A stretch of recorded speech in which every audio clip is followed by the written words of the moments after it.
Wow, this is a familiar sight again, huh?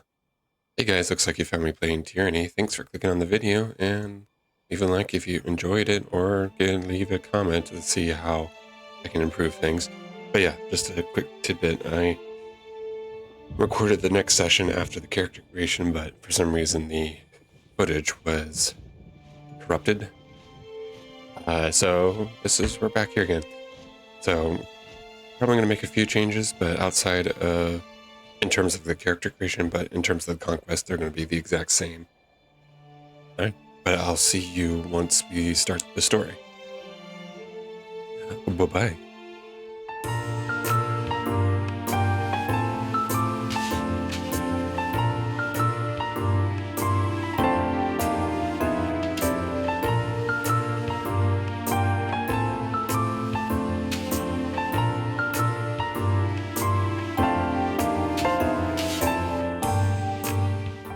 The year is 431, and Kairos' invasion has shattered all major opposition in the tiers. The Younger Realms, the Bastard Tier, the Free Cities. All who defied Kairos lay broken by battle, or bowed in surrender. The two armies of the Overlord, the Disfavored and the Scarlet Chorus, now control our lands. But our will is not yet extinguished. Not entirely. In the Valley of Vendrian's Well, those of us unwilling to bow to Kairos have banded together in defiance. Violating an oath of surrender from 2 years prior, we have staged a bloody uprising, murdering the Disfavored and Scarlet Chorus garrison in a midnight assault.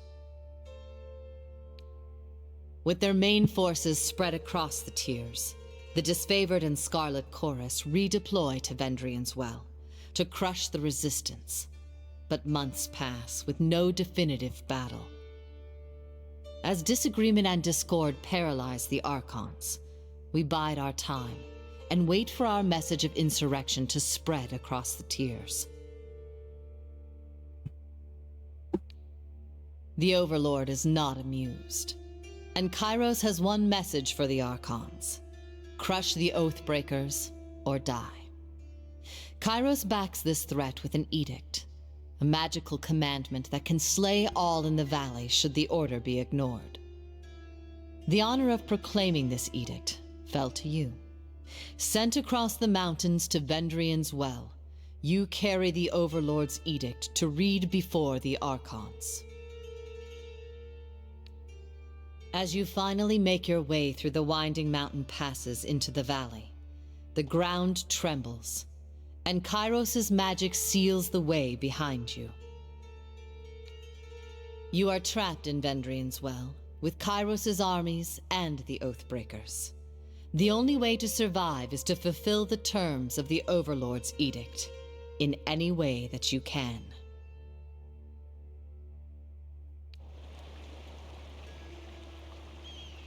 And we're back, and we're back, and we're very much back. Fatebinder Wingos, presume we've been expecting you. Kairos, the Overlord, be praised. When I heard the avalanche, I feared the valley was sealed with you on the other side. The Disfavored warrior claps her gauntlet to her breastplate, the traditional salute of her legion. The commander wouldn't say why the governor of Vethian's Crossing would be coming, but since we have no forges here, I imagine you're here to knock some sense into the voices of Nerat. She catches herself, clearing her throat with a smile. I mean, mediate with the Archons, so that we might agree on a plan to wipe out these Oathbreakers. But on a personal note, it is good to see another Harbinger. By Krios, well, most of our old invasion force still lives. Most of us will have scattered across the tiers, reassigned as needs change. I miss those days, when there was so much battle ahead of us, so much glory still to be won. But I know the Archons are expecting you. Don't let me wax nostalgically about the old days. Yeah, so just inform you guys a bit. I kind of changed, not so much. I was going to go for a vigor / melee role, but now I'm a melee / electric roll. We'll see how it pans out, because at the moment I did I was at hard, but I lowered it to normal. I think like hard or Path of the Damned playthrough is for more streaming / personal playthroughs. A walkthrough would be kind of hard to portray the difficulty of those playthroughs without it being boring after a while. But yeah, I lowered the difficulty so we can experience the story and the decisions and a bit of the combat. And so that I don't have to worry about beating the toughest bosses over and over again and struggling to do so. Alright, anyway. Another character.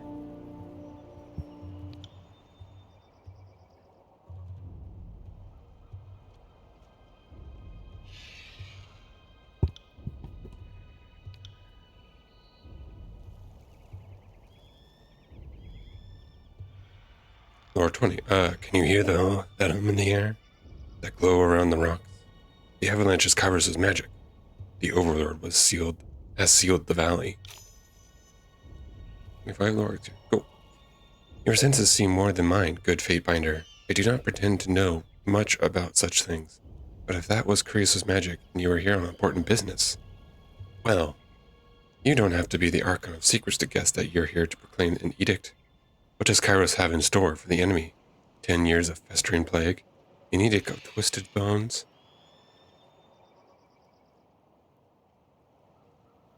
I come bearing an edict of Kairos. A soldier will complete their task or die. The edict is leveled against us. Her eyes widen with fear. Her posture slackens. But the Scarlet Course prevents us from taking action. Why would the Overlord punish both of... She clears her throat with a sigh. Forgive me. It is not my place to question. We should have conquered the enemy within weeks of arriving in the valley. The delay reflects poorly on all of us. Let's see.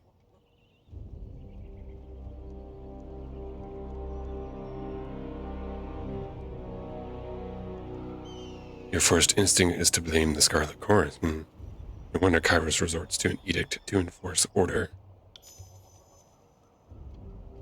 Yes, well, her eyes shift to the side. There has indeed been little goodwill between our armies, and you are right. When we act as we do, what choice do we give the Overlord? She takes a deep breath, nodding as she exhales.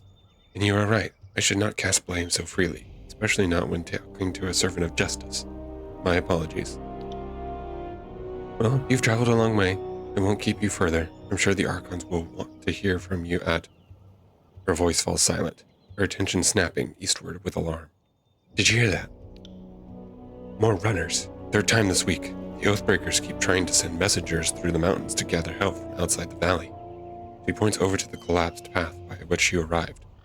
But they're a bit too late for that now. Come, let's show these Oathbreakers a good fight.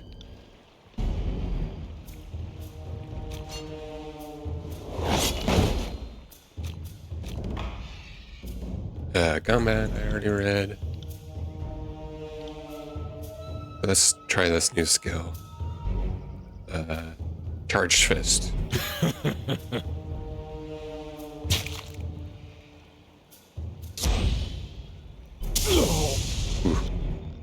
As big damage as I thought. It looks pretty cool. I like the aesthetic of electrical skills. If I could be a Jedi that shoots lightning out of my hands, I would do it.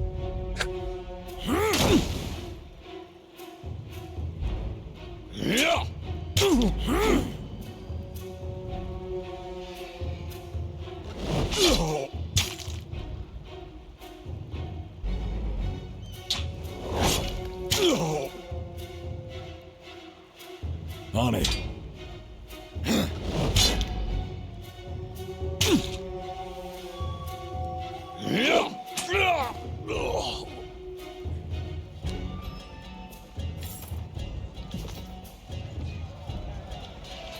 Oh, I leveled up.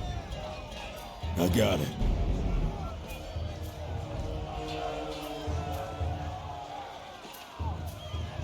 I know there's a war going on. Pathfinder is now blocked. Kairos magic has secretly. Desiccated corpses line the road with victory to Vendril's well. An example of the fate that awaits those who resist Kairos' will. The avalanche has blocked us. Think you could fit through the rubble? The rock slide blocks the path ahead. You can squeeze through the narrow gap between the stones, or you can attempt to push one of the boulders out of the way. Yeah, let's move the boulder. Nice. Brute strength will work. Indeed.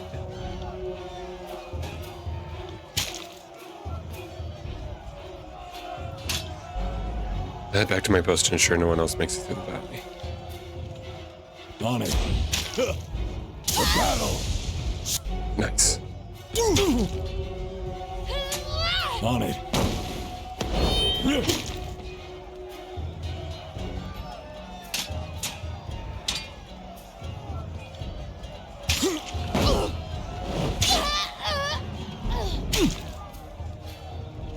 Will do.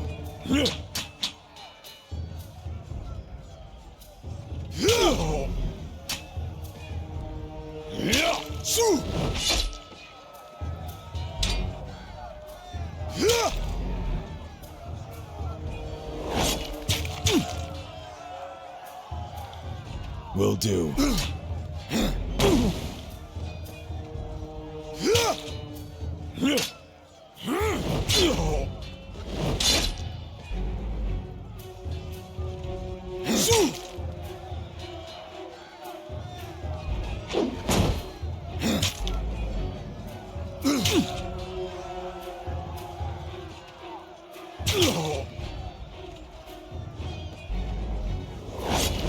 Take that!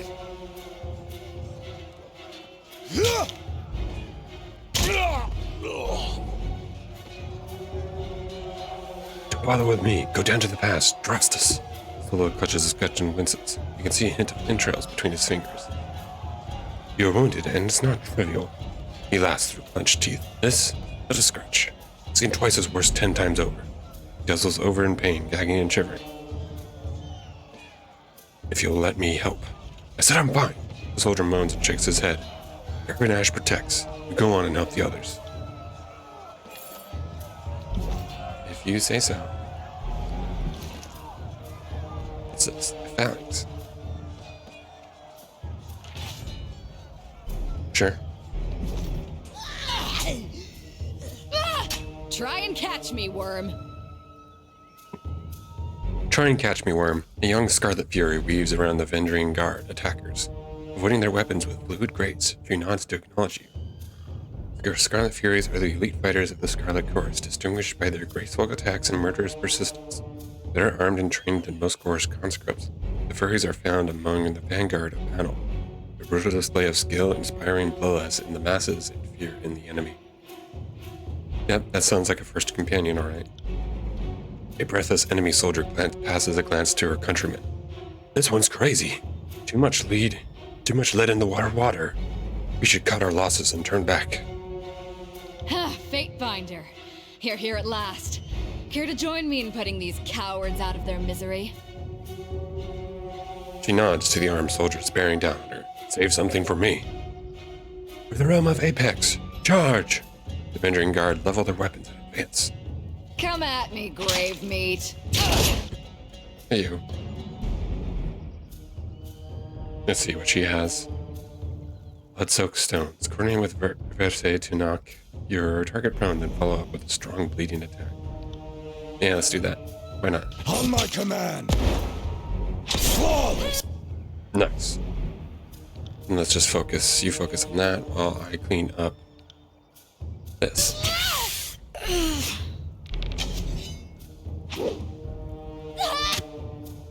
Oh, well, for some reason he didn't want to. I guess because...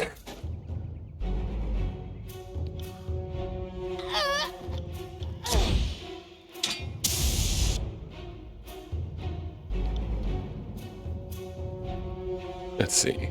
What is this? Skewer. Huh. Yeah, skewer. Count on it.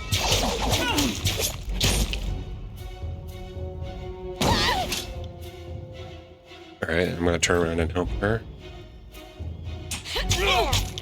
Didn't need to, but that's okay.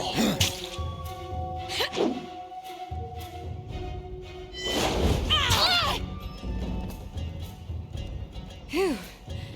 I can tell you didn't spend the conquest in a diplomat's tent. The fighter surveys the fresh corpses and nods with satisfaction. I'm Verse, by the way. But there are more important things to take care of than introductions. Those Vendrian guard we killed didn't come alone. She gestures to the skirmish unfolding them past below, shaking her head. Why are the Vendrian guard attacking now? My guess? The Vendrian guard are testing our strength in battle, learning how we perform before they organize a real offensive. That, or they're really, really desperate to get beyond the mountains and couldn't wait until nightfall. You fight like a storm. What's your role in the army? A Scarlet Fury, one of the elite killers of our ignoble gang. You'll see more than a few of us around camp, but don't let that fool you. We're a rare breed. Most of the soldiers in the Scarlet Chorus are little more than farmers and children armed with rusted forks. Makes them easier to control. The voices of Nerat called his best fighters to this siege. There must be something important about Vendrian's well, though don't ask me what. The Archon isn't in the habit of spilling secrets. Not so fast. First, explain what you're doing here. The voices of Nerat told me to intercept you at Edgering Ruins before you busied yourself solving all of the camp's problems. Guess I was too late. You're due for a meeting with the Archons, but we should handle the small matter of this ambush first. I'm ready if you are. Eager.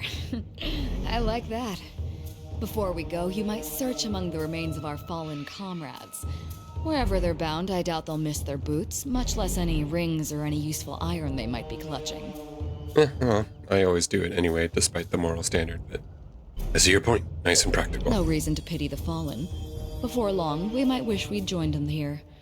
But at least we'll enjoy heavy pockets and warm toes. For the voices of Nerat! Let's take that off. Let's see. I don't know where they all went.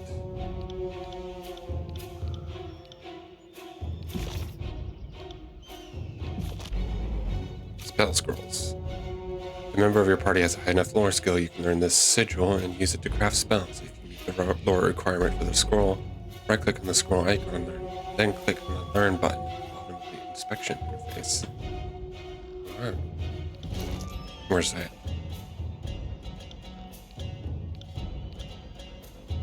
Scarlet Fury. Might as well have her that. This is the scroll lesser sigil of reaching grasp. Do I have enough? Hey. Just barely not enough.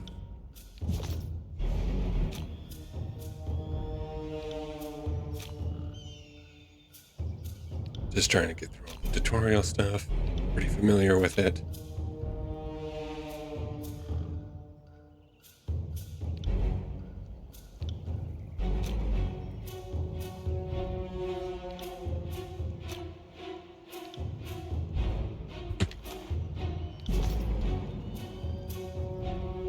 An empty spike stands waiting to claim its victim. Yeah, that's fun. Alright. Let's save real quick. Always not saving. Guess we're gonna deal with this gaggle of idiots. Eyes forward, no looking back. The Vendrian guard warrior roars with his falcons held high, his words largely lost over the din of combat. Stand aside, or your funeral will be over the side of a bluff. Seeing you squarely in his path, the soldier points his weapons your way. I applaud your bravery, but I implore you to end the soldiers and lay down your arms. Not a chance. If I surrender, I'm as good as dead. At least we can drag some of Kairos' chosen along our short journey to the void. As he signals his men to charge, the sound of chanting rises from the south, drawing his attention. Scarlet Chorus reinforcements. Hooray! Hurry! Hooray, and two. Run down the Oathbreakers. Let none escape.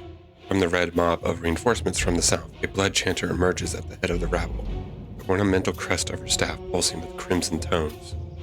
Signing sigils of magic and wordlessly moving her mouth, the blood chanter scribes a series of spells into the air. A red glow surrounds the Vendrian guard, warriors as the chanter's magic worms its way into their minds, blinding them with rage.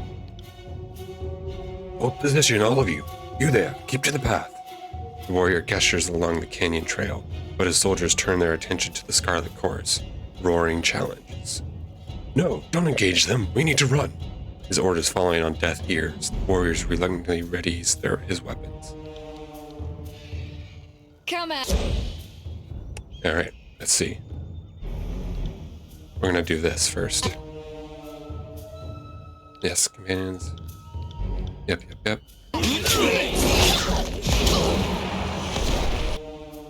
Get him out of the way as fast as possible. I don't know how she was able to do disengaging effect, but whatever.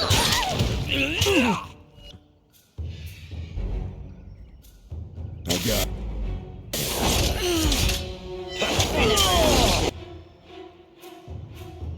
Nurse is almost dead. Lovely jubbly.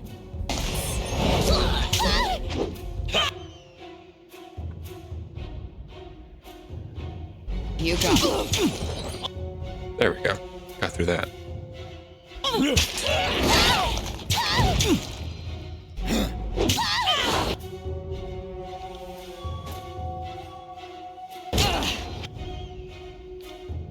I'm on it.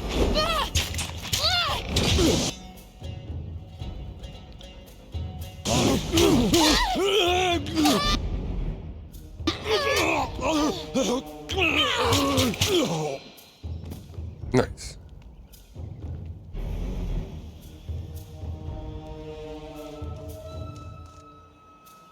Come quick. We have a situation on the cliffside. They have the commander.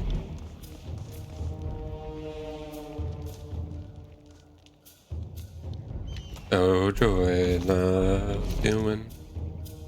Making choices. Let's see. Rendering guard, heavy bronze helmet.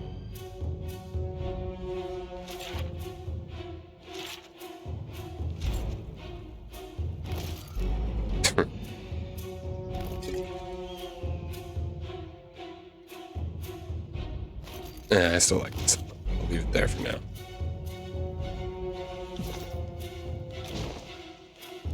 But first, I don't know why I snuck there. But first, let me grab this.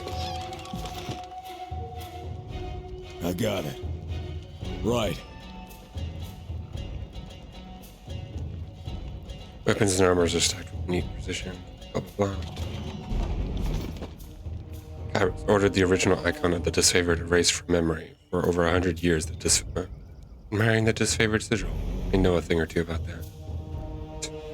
For over 100 years, the disfavored had kept the scratched out iconography, wearing it with pride. Oh, interesting. So if it was erased from history, so was this carved? When they made this tent, did they intentionally sew it like that? Or did they sew the sigil first and then, fucked with it?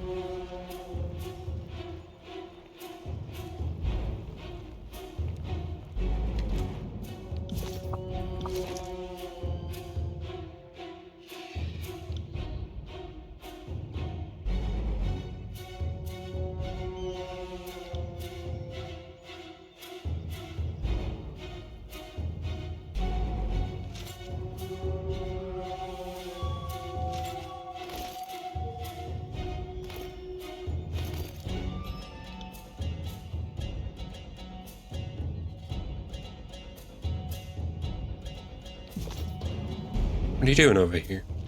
What are you doing? Don't draw attention to me. Who is? On it.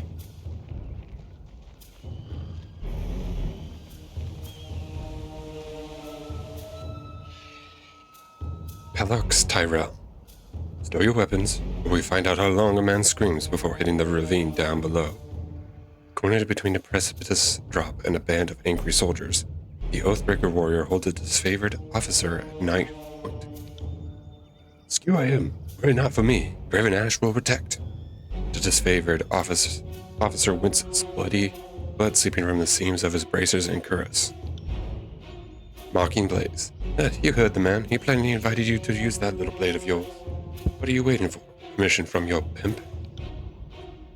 His blade. With a jerk of the knife, he slices off a clump of Drastus's matted hair. If you're so eager to see your ally dead, just step closer. I'm gonna use my athletics, so to lower your weapon, then charge forward and wrest the knife from it. The Oathbreaker cracks a wide smile as you lower your weapon. That's right. Now the rest of you, drop those weapons. With his attention on the other warriors, you dash forward. He reaches out with his dagger to slay Drastus, but your hand is already on his wrist. With a wrenching twist, you mangle his hand, dropping the dagger harmlessly to the ground. The disfavored warriors rush forward from either side of you. Tyrell barely manages a strained gasp before being hacked and impaled upon their sword and spears.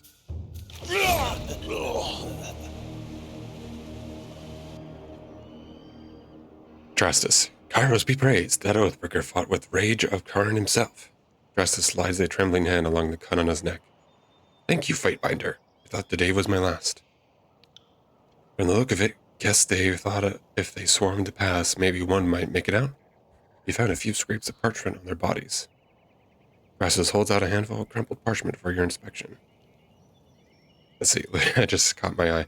Literacy is rare in the Northern Empire, where the disfavored are born and trained. Time spent reading and writing is, after all, time not spent sparring and readying one's body and mind for battle. That's a bit short-sighted, because if Kairos were to conquer all the known lands, but he has a bunch of warriors, he needs to create peace amongst his empire, I would at least assume. A student of letters such as yourself should be able to make sense of this. Examine the parchment. Repeating the same matches in different writing scripts, the parchment explains that Vendrian guards desire to overthrow Kairos' archons and rout their armies from the tiers. Pages aren't addressed to any specific reader, but rather openly invites all who remain loyal to the younger realms to gather at Vendrian's Well. Vendrian's Well. Vendrian's Well is the name of the central plateau of the tiers, a mountain-ranged valley of rivers, floodplains, and scattered farmlands once ruled by House Vendrian of the realm of Apex. At the heart of the valley is the mountain spire, and at the base of the massive stone structures is an old citadel, built centuries ago and largely left unused until recent times. Alright.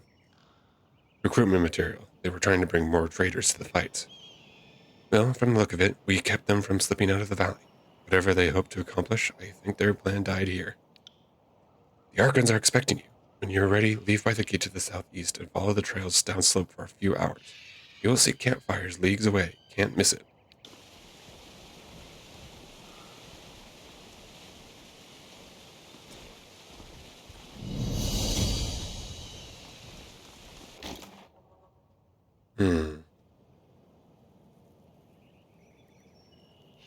Quick finger bangles gets one quickness. And an Garn bronze, and then a sigil of distant pattern. Okay. Take all there.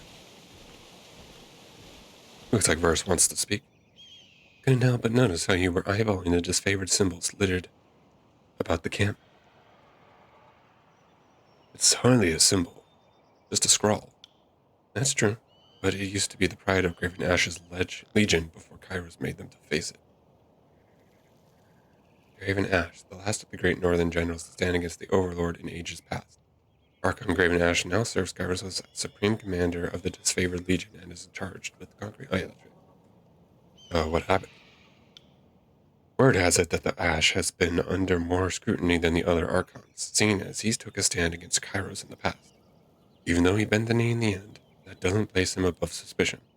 Kairos and the other Archons keep him on a tight leash. Ash's troops impressed the growing empire, but Kairos made them sacrifice everything they were up to the point.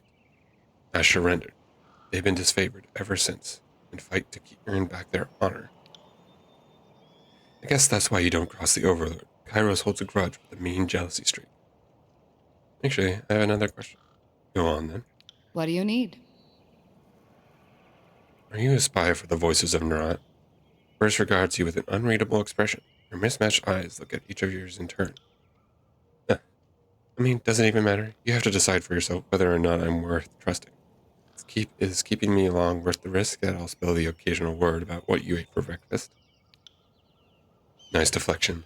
The voices of Nerat is the Archon of secrets, not the Archon of honesty or fair dealings. If you don't assume that everyone already reports to him, you're not being careful enough.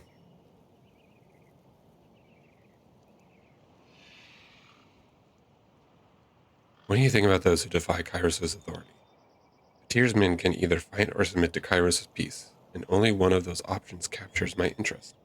I suppose I appreciate that when they go down fighting, if they did otherwise, I would need to find another excuse to play them. I need to understand whether we unify the tiers under a shared banner or at the bottom of a mass grave makes little difference to you, me, or Kairos. That's an interesting view of the conquest. It's a pragmatic one. Anyway, Scarlet Chorus caught onto the idea at the beginning of the campaign. If no one objects that we're here to carve a bloody path for gain and amusement, then by all accounts, that is our purpose. Besides, unification is such a vague concept that Kairos allows the disfavored and the chorus to interrupt it as they will. The Overlord is concerned with results. I'm happy to focus on the details, especially if that means cutting off a farmer's legs while his family watches their land burn. She smiles at pleasing memory. I guess there's no shame in taking pleasure in your work. No, there isn't. Fatebinder, I suspect that we're going to make something great together. Line of bodies stretching as far as the old walls. It's going to be beautiful. She looks at you with renewed interest. Well, did you fight any notable battles? I spent some time in Azure toward the end of the war. Beastmen ripped my unit apart. We thought they might be working under Karn's orders, but we never found out for sure. Cairn. Tall as the hero, to Cairn is the Archon of Stone, mastery of the earth and soil, destroyer of mountains and cities. Cairn is the reluctant leader of the Earthshaker Guild, though he's less their teacher and more their object of study. The massive Archon is sworn to grave and ash and provides arcane support to the disfavored one. Alright, well, farewell for now. Let's talk to Aurora. Fatebinder, Aurora salutes as you approach. We are honored by your presence. Need something? What's the situation here in Vendrine's Well? The Oathbreakers hold the citadel at the heart of the valley, one built around the base of the spire. Aurora points east toward the tower in the distance. The Matani River has been our largest headache during the siege. It's unsafe for armored troops to ford, save for at key locations, and the enemy knows this as well as we do. I know it would be a lot farther along if the Scarlet Chorus used its alleged strength in numbers to ford the river themselves and overwhelm the enemy. Aurora looks at Verse with a disapproving air. As it is, we must take the valley slowly and advance the disfavored bulwark, since it's where the real work gets done. Because all it takes is numbers to cross. Oh, sorry. Verse is talking. Because all it takes is numbers to cross a river under a hill of arrows. If the disfavored were quicker to act, maybe the Vendrian Guard would be so trained up to face us. If either of you was correct, the campaign would be over, and I wouldn't be here. You favored gain with favor with disfavored, you gain loyalty with Verse. A fair point. The Legion is eager to gain some perspective on our quarrels. Consequently, I retract my previous remark. Really? Because I don't. Next time you say something, try to mean it. How long have you been with the disfavored? 7 years. She pauses to count on her fingers.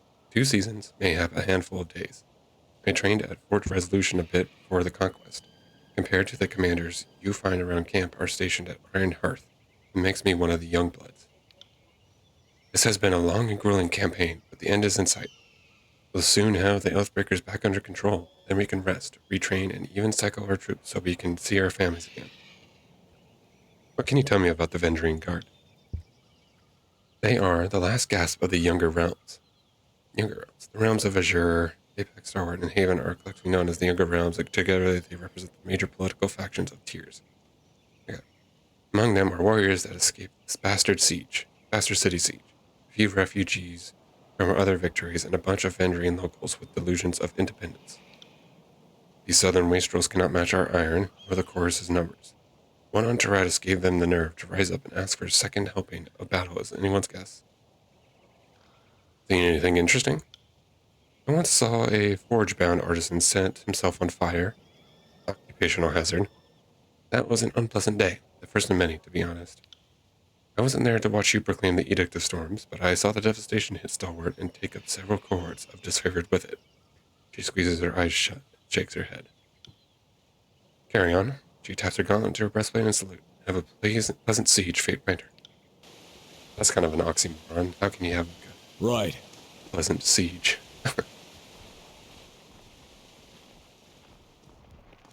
Yeah, let's see. Oh, it's the guy. The Archon demands of all prisoners. This lion's horse once had their chance long ago. I say kill them. The prisoner says his name is Tarkus Demos. Drastus lets out a long sigh, tapping his gauntlet finger to his temple. Then I don't think this is a complicated matter. He dies. His family's been a driving force in the Vendering Guard. Killing him should demoralize whatever is left of the Carcass clan. All must be given a chance to find absolution in service to the Scarlet Chorus. The mage points a finger at the disfavored officer, and you know full well this has always been our way. He has a chance to be a slave or soldier. Only then do we feed him to the pigs. We let you take prisoners, but you can't control them. You send those conscripts out of patrol, and they never return, defecting all over again. I can't let this nonsense strategy continue. No, I insist the Oathbreaker to be taken to the Voices of Nerat, leaving us at an impasse. Fortunately, we have a Fatebinder here to settle the matter for us. The Chanter turns to you, an expectant smile creeping across her face. So, what say you? What should become of this prisoner?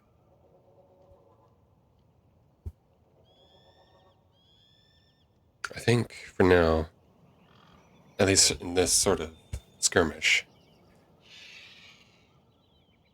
the disfavored were kind of outpaced by the invaders, but the Scarlet Chorus were able to pick up because the last two fights were. So I'll let the Chorus have their new warriors. Unless you gain favor of wrath with disfavored. This is the sort of nonsense that got us into the mess we're in now. If we keep showing these mongrels mercy, they'll just bite us time and time again. If it will calm your nerves, I assure you this one won't be put on the battlefield. The mage snaps her fingers loudly, gesturing for her gang to listen. Make sure the prisoner is taken straight to the Voices of Nerat. I won't keep you here any longer, Fatebinder. I know you have an important business in the valley. Restus salutes you, his iron gauntlet breaking against his breastplate. For the glory of Kairos. I figure that's going to be a huge decision throughout. Fatebinder, what an honor to have one of Tunan's court visit our humble holdfast. Need supplies? Need supplies? Bursting with energy, the merchant slams her palm down on the top of the crate. If so, you've come to the right place. So, what will it be today? She spreads out a welcoming arm over her wares. I trust you've been granted proper stewardship of the goods you are peddling. Well, you see, Fatebinder. The merchant cranes her head to the side, scratching her neck. I think so. I've been handed these bits of scripts. She reaches across the stack of provisions to snatch a scroll case. But I'm not a woman of letters. Numbers are my strength, as you can well imagine. Let me see those. Certainly, good Fatebinder. She hands you the scroll's case, while wearing a quizzical expression. A cursory read indicates this merchant is granted the unlimited right to trade in a logistical capacity. When not supporting an active battle, she has the right to trade again, copper and olives anywhere in the tiers. And where did you get these? Archean Bronze acquired these on my behalf, from Archon Dunan's agents, I believe. Her expression shows deep concern. Do you see any issue?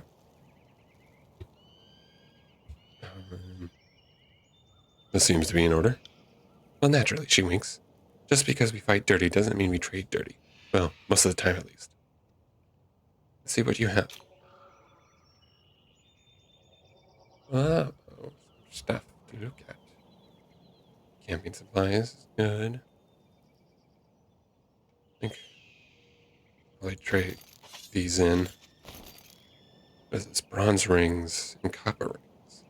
Okay, so different kinds of currency.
Alright, let's see. A new sigil. So it's like the core sigil.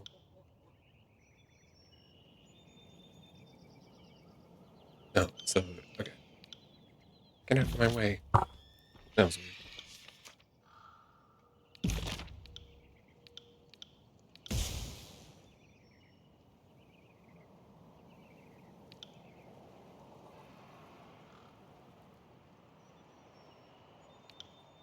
Okay.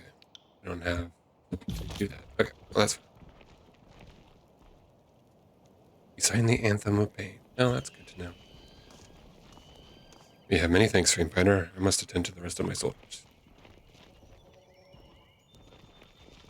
Alright, I think now is time to continue. Glory to the voices. I don't think my palace can take another month of the siege. I can't even imagine how disgusting it feels. Cairo should not have accepted the Venderine surrender. Now, Cairo. Can't do that. Yes, you can. I'll make you.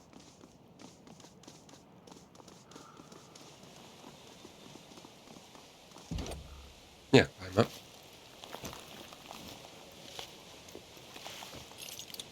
And I don't have enough centrifuges anyway.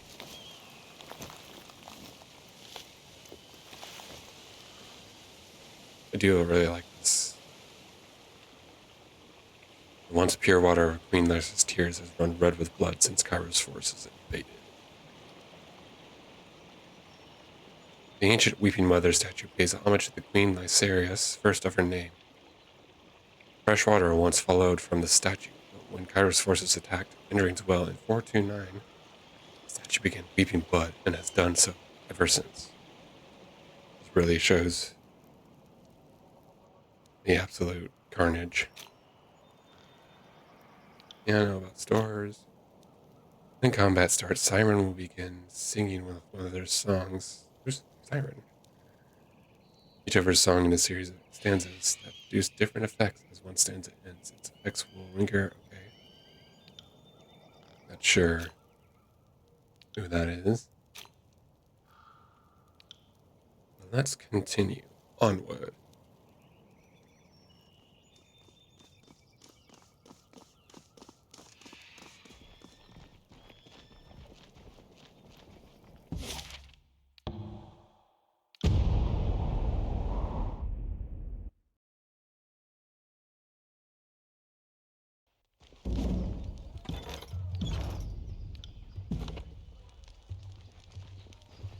Take what you can carry, but leave this cart, otherwise we seize you and your wares.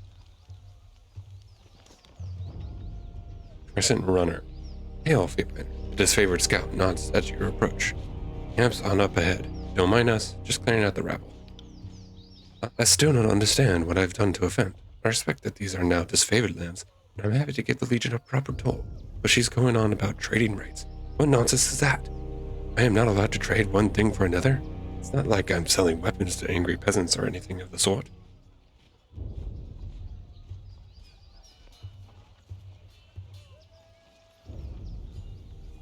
I mean, the Overlord regulates all trade. If you lack the proper permits, your goods are forfeit.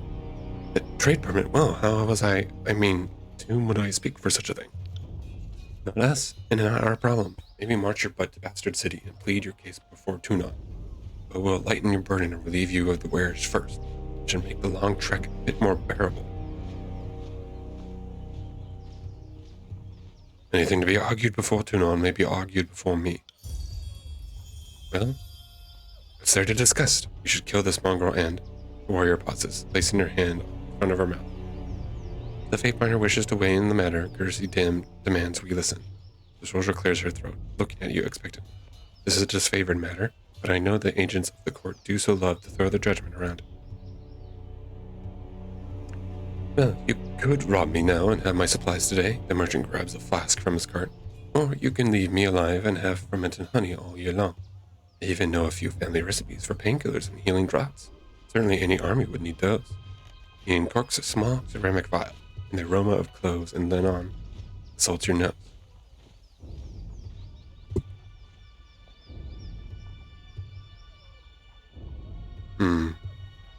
I'm gonna go for the hunter background. Do you take me for a fool? Those regions are rare on these pots.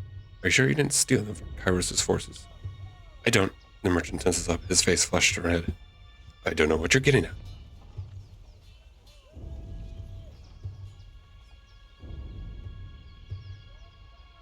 How stupid do you think I am? Slow down, I'll tell you everything, just don't hurt me. I found most everything out in the forest of the valley. I'll keep my head low when I heard sounds of combat. Then I take a look and grab whatever wasn't claimed by the first victors. So then you stole from the disfavored dead. How else did you get your hands on that iron? Scout points to the merchant's cart. Would come here and sell us our own armaments. If anything has an owner, I will return it. This iron would have turned to rust if left in the mud on the battlefield. The disfavored are few in numbers. Is that not right? You need a man like me to gather up supplies that would otherwise go to waste.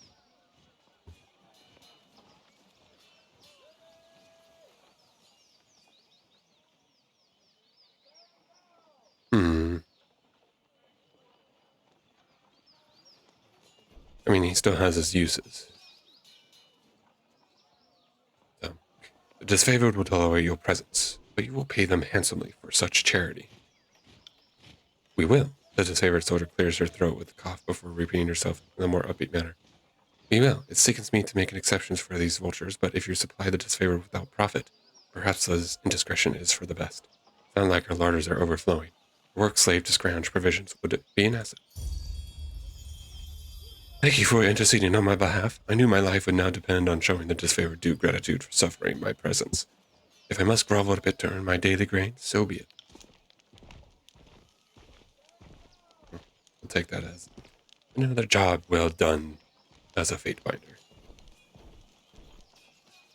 Thank you for talking down to the disfavored from doing worse. Sad times we live in when making a humble living is branded a crime. So, saving your hide was worth. Oh, well, naturally. Ignon clears his throat, his face showing a flash of a scowl. One good deed deserves another. Well, when I have my shop up and running, I'll sell you provisions for a song and I'll give you a proper bounty on any odd bits of weaponry you find, provided that. He jabs a finger at you. You keep standing up for me, should those iron goons try to rough me up a second time. You were lucky with us before, merchant. Take care that you don't challenge your luck again. Sure, let's see what you have now.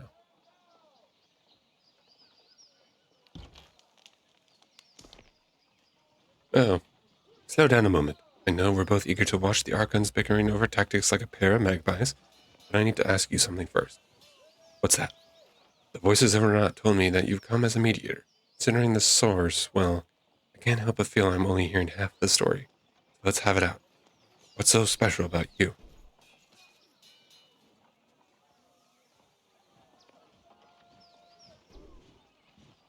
What else has the voices of Renat told you? Only that I would find you in engineering ruins. Truthfully, I could have picked you out of a crowd. You're the only one of us who hasn't spent the last few months bathing in the stink of the Matini River. She laughs, but there's a forced nature to it. Yeah, I have nothing to hide. I'm here to deliver an edict from Kairos. That makes a crazy kind of sense, considering how long the siege has taxed the armies. I can understand why Kairos would send you with an edict to speed things along. Have you read it? Do you know what it says? The Archons must claim Ascension Hall by Kairos' Day of Swords, or all will perish. One more thing for the Archons to fight over. Well, thanks for cluing me in. If Kairos sends any lightning our way, just tell me when to duck. Why so suspicious? It's just a feeling I got. When the Archons argue together, the air gets as taut as a bowstring. I can't help but think that no amount of compromise will get them seen eye to eye. So why invite a mediator from Tuna's court? It doesn't add up. And why do you think they're at odds? I've been with the Scarlet Corps since the early days of Conquest, so I can say it's been building up for a few years now. There's an energy about those two, like a pair of storms moving to collide.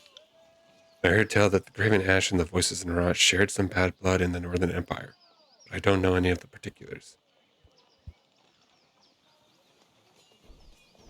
But by my authority, the Archons will fall in line. That sounds like exactly the attitude set this campaign in the right direction. I don't envy you the task of getting them to cooperate, which sounds about as easy as teaching a tornado to yield. At least you sound like you know what you're doing. I really ought to be meeting with the Archons. The war tent is just past the center of camp. She nods towards the northeast. One last thing. Be careful around these disfavored types. They take their work seriously and must have suffered too many blows to the head. That's fair. Sometimes you need that, sometimes you don't. Alright, let's go explore. Oh, I can leave there. Don't want to leave yet. Wonder. I'm gonna look at the settings real quick. The gate guard holds up a warning hand. Go no further. You approach disfavored ground. State your business. I am Wingo, Fatebinder I. I bring words from Kairos, words for their commander's ear. You notice my name is Wingos? Since Wingos, just add an S to it and it sounds more Greek. Understood. His posture relaxes, his weapon lowering. On behalf of the disfavored, I welcome you into our camp. The Archons are gathered in the war tent. Head straight through the gate. There's a lot more people here. These arrows were fletched with precision and care. That's a cool armor set right there. Right there. Can't make out the Ironclad soldier's expression under his twisted helmet. He merely stares at you. Oof. Hail to you, guardian of the law. The man dressed in merchant finery greets you with a smile. If you have a few excess rings weighing you down, best unburden yourself before battle. Whoa. You know that if the disfavored suffer a merchant in their camp, that must be a man selling only the finest provisions and armaments. He points to his collection of shields, rations, satchels, wine skins, and other sundries. Take a look and see if anything interests you. I can't do all these. See your wares. Some more weapons. Some cheese, some water. Trade you that though. Just in case. There we go, assigned a new spell. Awesome. Riona, who are you? Got no time to chitter. Too much armor to mend. Speak to Uncle Pintabor. You have rings to trade. Can't do that. The table is lined with various medical herbs. If you would appear that they have been carefully rationed. Can't do that. Carefully skinned game. Hang from this branch. Okay. Oh. Can I? You learn something every day. Nice. Level up, level up, level up. Let's see. Attribute points. Each level you increase one of your character's attribute. Might, finesse, quick, blah, blah. Each of these attributes provide benefits to your character as well as increase one or more skills. Using an attribute costs 1 point until the attribute score reaches 19. To raise an attribute from 19 to 20 requires 2 attributes. Alright. Sounds nice.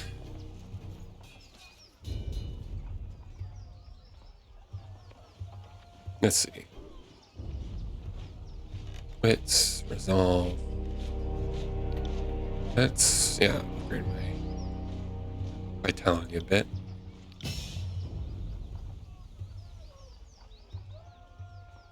Oh, I get a level up bonus. Okay. Can she level up?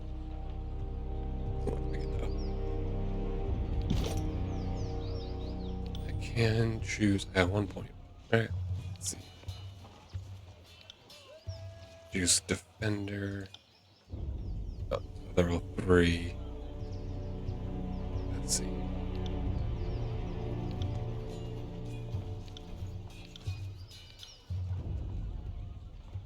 Magic grants a bonus to lower skill. Like 10 plus lores, just a passive bonus. Adds the spell Breached Affliction to thrust attacks. Also grants a bonus to magic skills for a short time after using thrust. What's this? Iron Frost, Shock, and Arcane Armor reduced by 5.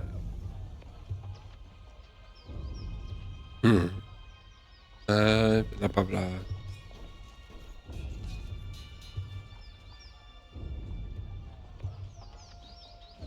Yeah, let's do that.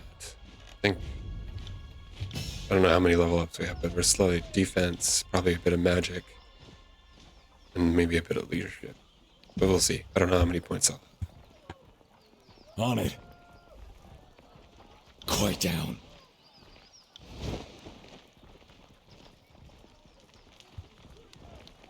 Bitter Quip. Glory to the voices of Narat. Projecting his solution for all to hear, the grinning blood chanter rasps his staff against the ground as you approach. Fatebinder Wingo, I presume? He smiles quickly, retreats, giving way to a sour scowl. I am Bitter Quip. I am here as the emissary of the Scarlet Chorus. He looks at you impatiently. What is it like working with the disfavored? He scoffs, looking away from you for a moment before sniffing and returning his attention to you. Reporting to the Iron Hag is an insult. She fought one duel for her title. One. Her leadership must be continuously proven, earned, and defended. Weakness should bleed to the bottom of the army, not rise to the top. My assignment here is also an insult, but one I will bear for the good of the chorus. Bitter Quip sniffs the air, smiling with one side of his mouth. Only to see with my own eyes the failure of the disfavored. That will be a fine day. Alright. You seem to have your own biases.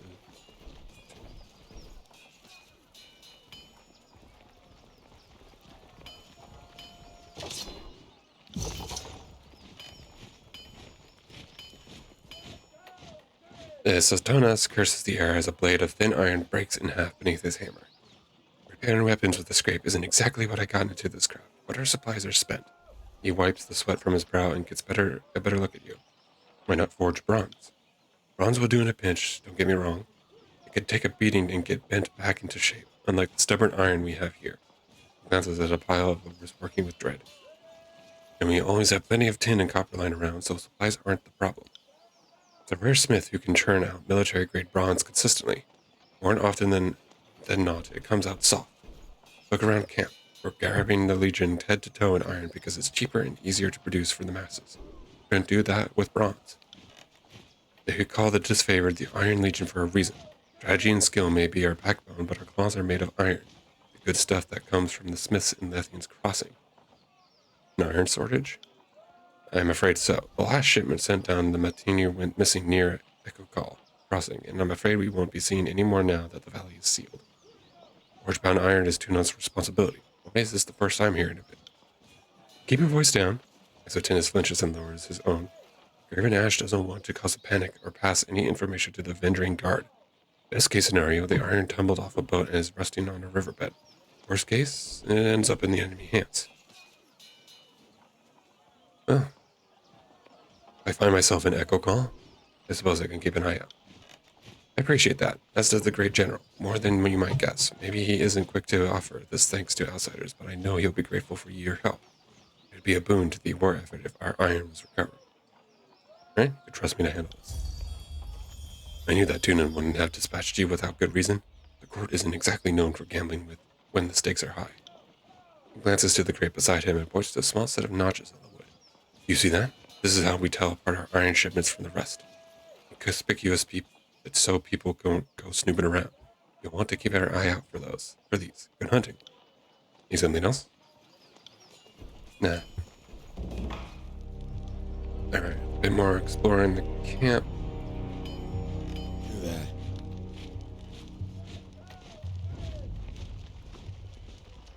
Lucia and Marcus. I am Lucia. This is Marcus. The disfavored soldier points to the armored man next to her. And you must be the Fatebinder.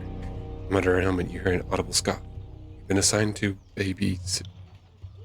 your hospitality, Marcus quickly interjects, while you remain on disfavored ground. If you should need a place to rest, we can make the necessary preparations. What can we do for you? Is there any sport to be found in Apex, or do we only fight among ourselves? You can't favor this favorite. If you're referring to game, the chorus hunted many of the animals to obscurity on the first wave of the conquest. Most of the meat we have to spare is salted and, perhaps more importantly, northern. I don't trust southerners to keep their livestock nourished. The few animals we keep in pens or pits are for the higher officers. I'm sure you're entitled to a hunch of something or other, and I'd love to watch you eat it just to remember the taste of fresh meat.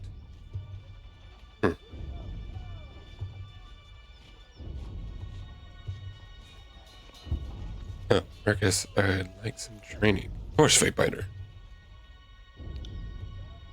Well.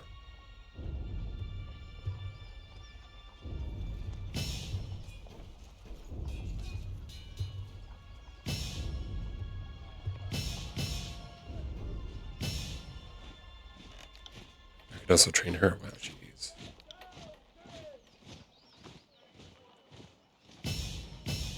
Make sure she gets some good parry. Alright.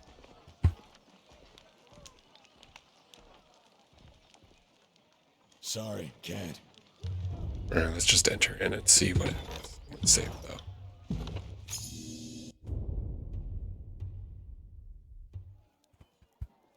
Oh. Yesterday you tried me for wishing to wait. Now you suggest an even longer delay.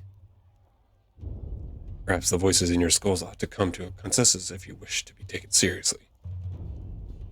Good advice is flexible, changing with the moment. Besides, now we're agreeing with yesterday you. Today, we know you hate going into battle without overwhelming odds on your side. If you're so terrified of the challenge, why not wait for your reinforcements? I don't need your heckling. I need your scouting reports, or better yet, your information you quote the Oathbreakers in the Outer Valley. Oh, that. Well, we will solve it in our own time and way. We must make it at least a token effort to show them mercy after all. Mercy? They have already shat upon our mercy once before. These gutterborn Southnobs. Alright, whatever. Again, Marshal Irenaeus, Graven Ash, Voices not in Fifth Eye. Cutting time. That's 4 reports of avalanches in the mountains now. The Tearsmen can barely count past 9. They have neither the capacity nor the cause to close off the mountain passes. Either way, that leaves the 2nd and 4th cohort trapped outside the valley. The Archon of War pounds his staff on the ground to puncture his words. A large and imposing man to begin with. His profile is made larger still by his hulking suit of armor that hums with mystic energy. Or it's the work of your perfidious Earthshakers. Only a fool would not suspect a traitorous Archon of poisoning the mind of his students with sedition. We would have killed the Earthshakers Guild for their master's treachery, but I'm sure you have some perfectly valid reason for allowing them to live as your pawns. The Archon of Secret passes a scepter between his hands as he speaks, rolling the rod in hypnotic circles. Emerald luminescence seeps from the seams of the Archon's ragged red robes. The glow is most noticeable where his neck ought to be. His mask seems to float and spin, never pivoting or bending naturally. Hey, watch yourself. When these two get going, you don't want to get between them. Burrs whispers fearfully as she beholds the Archons. What should I do? I usually like to remain silent just to hear what they have to say before they recognize me, but I think I'm going to be more aggressive. I am here to proclaim Kairos' edict. The valley was sealed in preparation for this moment. Iron Marshal Aranis. Governor Wingos, long have we been honored by your iron. Now we are honored by your presence. I must apologize for my lord's tempers run high of late. Apologies for the sudden entrance. I traveled long to be here. Ah, the Stormcaller. Conveniently late once more. Our eyes and ears tell us you come bearing an edict. The anticipation is killing us. My soldiers tell me you helped Commander Drotus on your way through Eddring. You honor the court with your selfless cooperation, for that is the sort of camaraderie that Kairos demands of us all. In the last of his words, the Archon of War glances at the voice of Narat, furrowing his brow as he utters the word camaraderie. I require no thanks for doing my sworn duty. Modesty is your prerogative, but know that cooperation and goodwill have been rarities of late. You do your Lord Tunon a great honor by aiding your cousins in the disfavored. No, don't mind us while you trade your gushing praise. We're sure the Fatebinder has come because our company lacks in small talk. I come bearing an edict of Kairos. It seemed only yesterday you were proving your worth in battle, assisting my warriors in the siege of the bastard city. Now Kairos has chosen you for a second time to proclaim an edict. Tell us, good Fatebinder, what sort of punishment does the Overlord have in store for the Oathbreakers? Well, you're going to be one heck of a surprise. All right, let's see my options. The Overlord's loyal servants must hold Ascension Hall. Kairos is, or all in the valley which shall perish. It seems you need some encouragement to work together. Kairos' edict will end the lives of everyone in this valley unless the Ascension Hall is claimed by Kairos. In honor of your incompetence and disarray, the edict will execute every living thing in this valley unless Ascension Hall is taken by Kairos Day. I'll say this one. It seems you need some encouragement to work together. Kairos' edict will end the lives of everyone in this valley unless Ascension Hall is claimed by Kairos' Day of Swords. The earth sways with each word you utter, the air thickening with warmth as you pronounce the tersely praised commandment. Its every syllable drafted by the hand of Kairos. With the edict proclaimed, your pulse thick quickens and the muscles in your legs, worn from a long trip down the mountains, feel renewed. Tired limbs now nearly buoyant with vigor.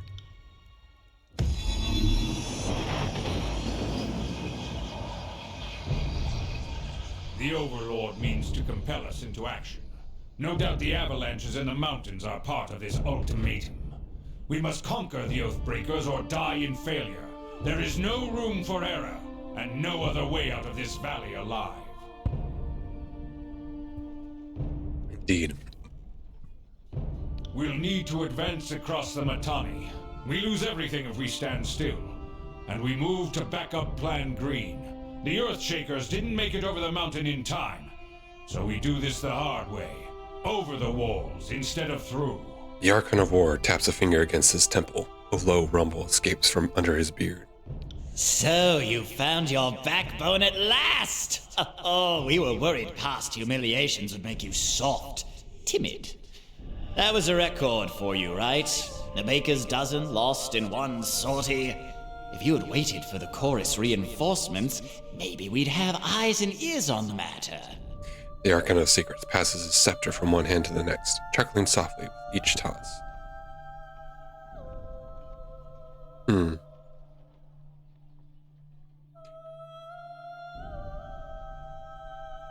could totally insult them right here, but that's not a subterfuge is not what I'm going for this playthrough.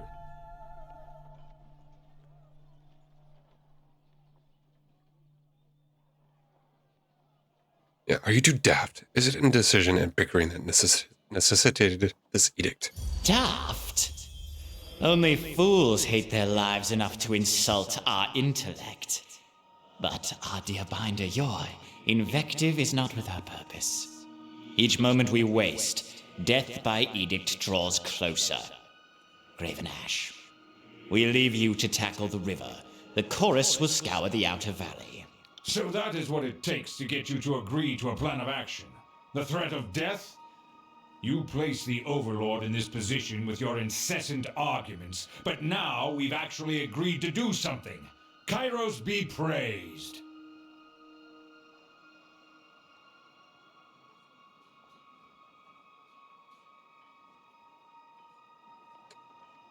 Now that's enough talking. There's work to be done.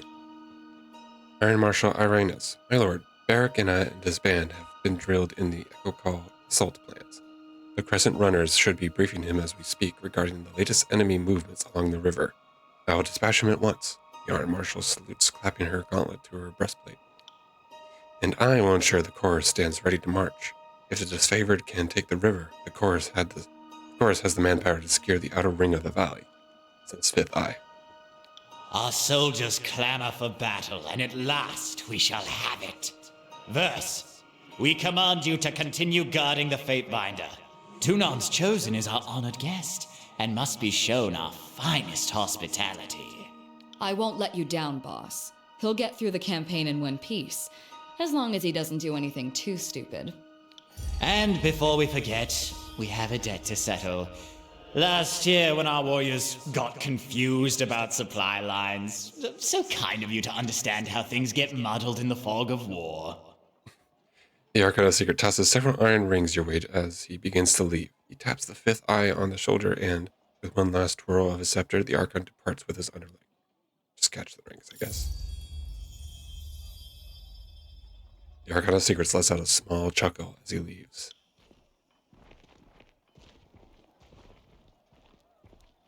Finally, the fool and his puppet are gone. Perhaps now I can hear myself think. Rarely do I question Kairos' judgment, but I will never understand why the voices of Narot is given such authority. I shudder to think what will become of us all should Tunon favor him in the end. Though the edict threatens the Scarlet Chorus just as it threatens us, I cannot shake the feeling that our allies will work against us. You've shown your worth in war, and your name has been known to the Legion since the very beginning of this long conquest. So I'd ask that you join us this one last time to help us wrap up this last objective. If you wish to be counted amongst the glorious, speak with the Iron Marshal. She will direct the order of battle until we are ready for the final push into the Citadel. Iron Marshal Irenaeus. In short of a few scouts, short of a few soldiers, short of a few everything. I'm sure my brethren would be grateful for the assistance of a skilled outsider. I would be honored to help. The Iron Marshal salutes Graven Ash, then turns to leave the tent. I will be at the training grounds, readying the soldiers. Find me there when you are ready. She pauses, clearing her throat. Though I'm loath to mention it, the chorus can likely use your assistance. They certainly won't secure the Outer Valley on their own. Fifth, I will be somewhere in the Rat's Nest. They call it camp, due east. Take him out, if you must.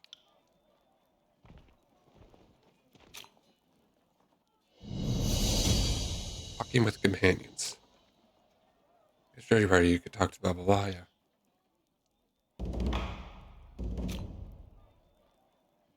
A hidden object, that's cool. And I leveled up, yes. Okay. The Overlord, okay, so I get a bonus. Okay, that's good. I get +1 resolve. Good thing I keep a torsion wrench handy. Not sure where I spotted the secret thing. Probably a while ago. The Archon of War lets out a long sigh as he surveys the map and model displayed about his desk. He glances over his soldier, making brief eye contact with you, furrows his brow, and turns back to his contemplation. The first time you proclaimed an edict, you gave the enemy a suspicious amount of time to ready themselves. I chalk it up to excessive mercy for a backwards people. But when the edict is against your kin, that order you follow to the letter? Bow to the Archon. May we speak a moment? You have been a staunch ally of a disfavor since the bastard city. I consider you our ally in the court. My mind is in a poor mood for banter, but if you wish a moment of my time, you may have it. What is on your mind?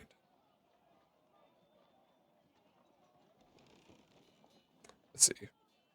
Your regiment here in the Vendrian's well is small, even by disfavored standards. This conquest has spread thin. Every league we conquer must be held. I issued the call to assembly, but most of the cohorts remain trapped across the mountains. No bother, won't be the first time I've had to do much with little. I need to know why conquering a few lowly tiersmen is so impossible a task. Grave and Ash favor one. The Archon lets out a long sigh, glaring at you with a furrowed brow. It is not for a lack of trying. Earlier in the year, when the chorus were still gathering to the valley, I launched a raiding party to head straight to the Citadel. They never made it past the Matini River. With no disfavored survivors and no chorus scouts with eyes on the situation, I know very little of what occurred, only that they died quickly. That left me short-handed in the need for more troops, and they've been slowly trickling in from everywhere. And I guess I've been guilty of waiting for my numbers to be overwhelming instead of merely enough. What became of the warriors who left to garrison this region years ago? I too have questions about that. The Archon inhales sharply. His posture becomes defensive. His cold blue eyes stare at you with unblinking intensity. I have reasons to believe that when the garrison has taken, the disfavored were slain not by the Oathbreakers. And though I know it in my bones, I cannot prove the Voices of Rot is at fault.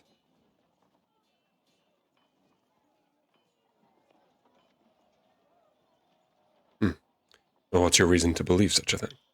It's well known that I can protect my soldiers from harm even if they are beyond my sight.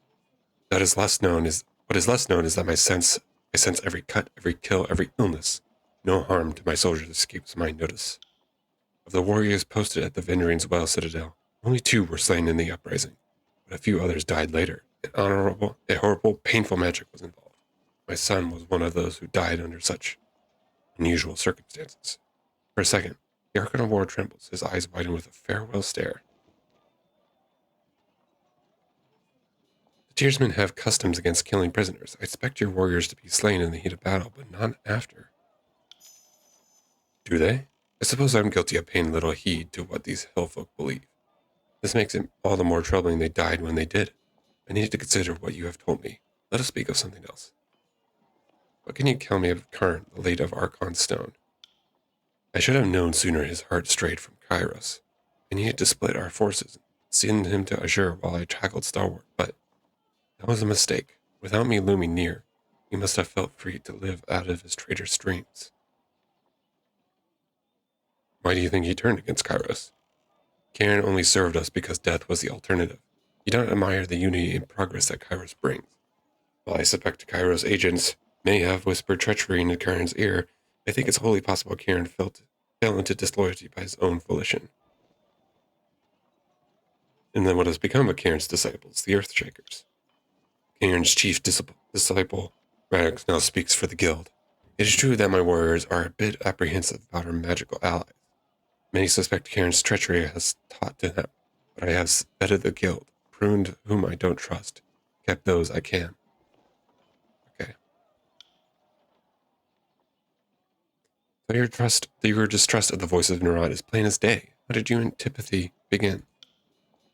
Unravelly is an old one. The voices of Nerat served Kairos before I did. I believe he hates me for being of roughly the same status in the eyes of the Overlord, despite being the younger Archon selected to lead an army through the tiers. The Archon furries his brow, grumbling softly as stares. This war seems to have brought out the worst in us.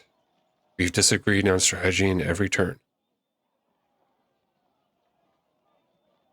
If I have my history right, you used to fight against Nerat. That is true. There was a time before I was the Archon of War, a time when I took arms against the Overlord. At that time, the voices of Nerat was among those invading the lands I called home. So too was the Blood Echo, the previous Archon of War. My warriors and I ambushed and killed the old Archon of War, but the larger campaign was lost, and we have to surrender. When Kairos awarded me the honor of being the next Archon of War, then the voices that Nerat wanted me for his slave bands, or some equal terrible fate. So yes, he and I have a long history, and that's all I wish to speak of it. Well, that is all. For the glory of Kairos, the Archon of War taps the haft of his maul to the ground for emphasis, then turns back to his maps.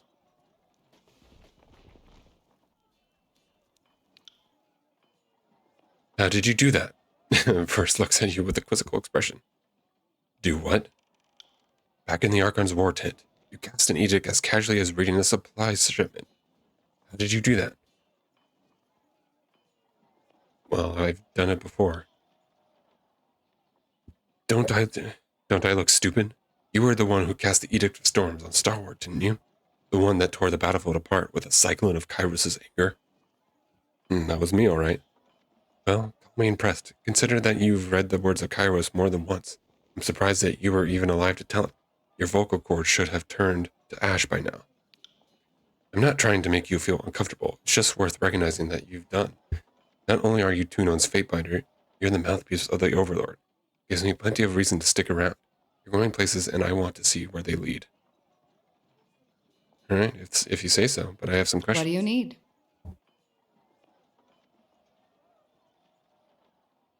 What are your thoughts on the disfavored? A warren of self-entitled children so wound up in delusions of honor, they're likely to hang themselves by their own height standards. I wish they had stayed in the Northern Empire where they belonged. Then we could get some real work done in the tiers. And what do you think of their leader? I've seen enough of that high-minded braggart to know that he's all duty. Nothing but a charismatic, broad-shouldered scarecrow. He calls himself the Archon of War, though by the way he stalls his forces waiting for a better strategy to present itself, you would think he's afraid of battle. You would think that someone more deserving would take Ash's mantle from him. But the disfavored have this cult of personality built around their great general. In their eyes, you can do no wrong. And who would you see take Ash's place? I'd rather let the disfavored sort it out among themselves. Graven Ash is this aging figurehead of what should be a constantly changing role. The right soldier needs to grow a pair and kill the old man. Kick his cane out from under him, remind the Legion what strength looks like. The voices of Nerat changes. He's a multi-faced gem, and the Scarlet Chorus is a reflection of that beauty. If something could rise up and strike down the voices, Any of us would follow them in a heartbeat. I suppose you have a better idea on how to handle the disfavored? Of course I do. First, I stopped babying the troops. Pain is a lesson best learned early, but conscript from the locals to bolster for the front lines, because why waste your elite on the vanguard? Then I leave any misplaced ethics back in the Northern Empire. They're not helping Kairos' campaign anyway, so fuck them.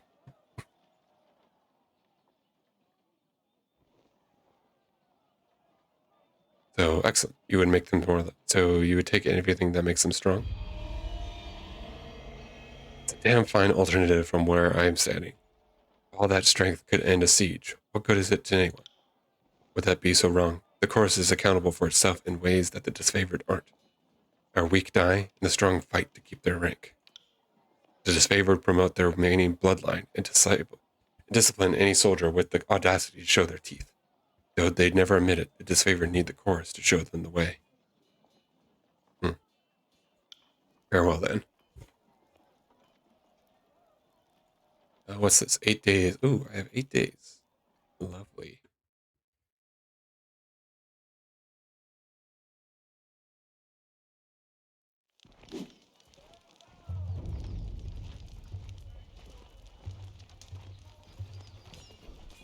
All right, with that introduction of the Archons, I think we'll end it here. Thank you for clicking on the video, and I appreciate you guys watching it. And leave a like if you enjoyed it, and leave a comment on how I want to improve, how you guys want me to see improve things. But for now, I'll see you guys next time you find me. Goodbye.